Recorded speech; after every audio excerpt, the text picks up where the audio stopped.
Saibhai, firstly, what did you make of the effort of RoKo in the first ODI that they played versus Australia?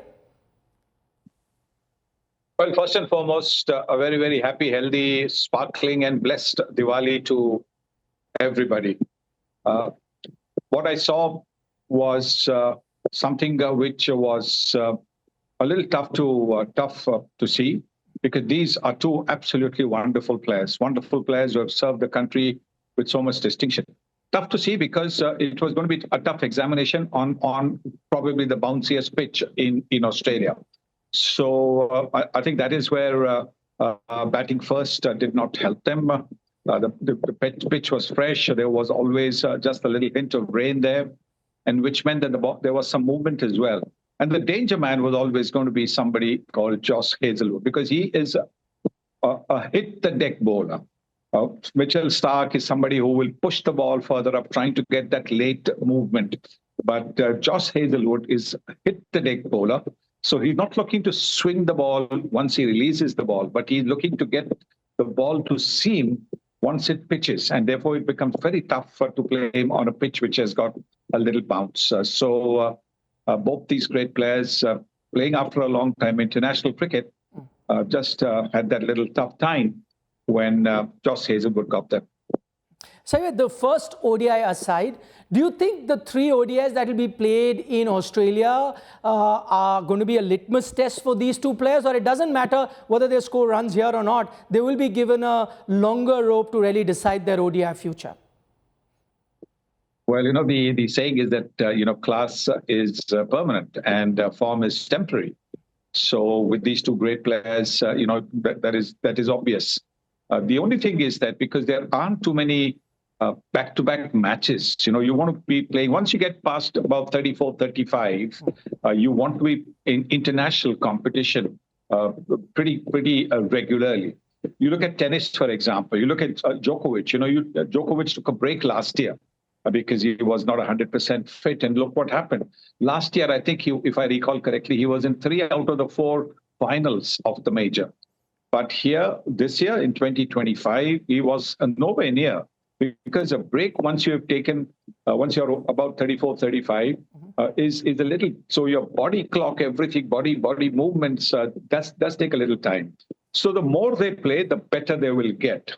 And that is the key. So that means they have to keep playing at a top level or near the top level continuously for them to be able to get their form back. Look, the next game could be on a pitch which could be maybe not as bouncy as this one, and they'll score heaps of runs. So like I said, class is permanent. So I wouldn't jump to any conclusions after just one innings on a pitch which would have been difficult. I mean, look what happened to the other batters. It wasn't easy for the other batters as well. So for these two who haven't been in international competition for some time now, for about 3 months or so, it was not going to be easy anyway.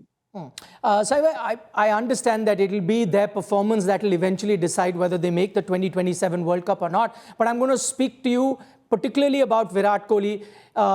You've played a lot of cricket, covered a lot of cricket. If you had to, come up with an educated guess, do you see Virat play the 2027 World Cup?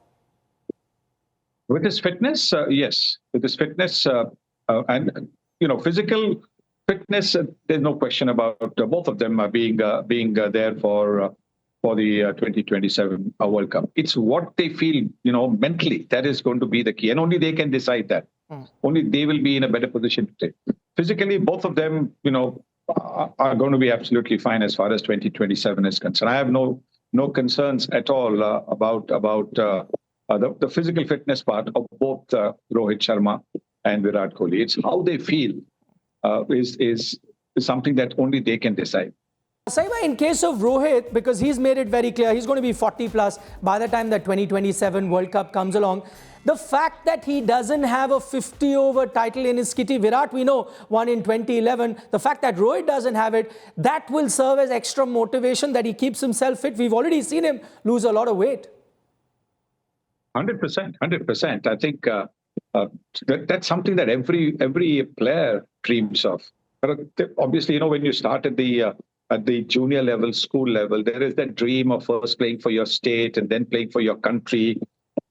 But once you've done that, once you've played for your state, once you've played for your country, then the next thing is to win matches for your teams. And then when it's a matter of the World Cup, yes, you want to have that World Cup medal around your neck.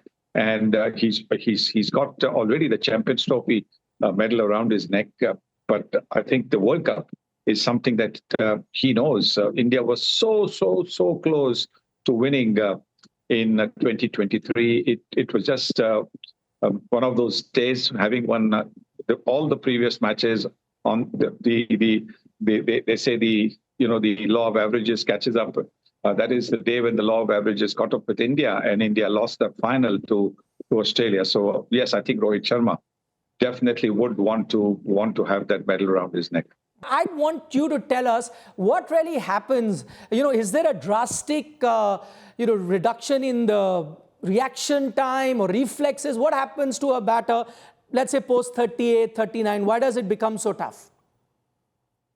Well, like I said earlier, I think if they're playing a regular international cricket, regularly at the top level, I don't think there's that much of a difference. But if there is a gap between playing international cricket and then coming to the World Cup, then that can be a little bit of an issue, because by then your body just gets into a slightly different rhythm when during the gap that you have, and so you might play the bowling machine bowling at 100 miles an hour or whatever it is. It is just that mentally and physically that both the things have to combine, and therefore India has to make sure that India plays a lot of one-day games leading up to the 2027 World Cup in South Africa, because that will certainly help Rohit Sharma to get his technique, movements, everything, reflexes all fine. But yes, I think the reflexes do tend to slow down just a little bit, past 35, 36.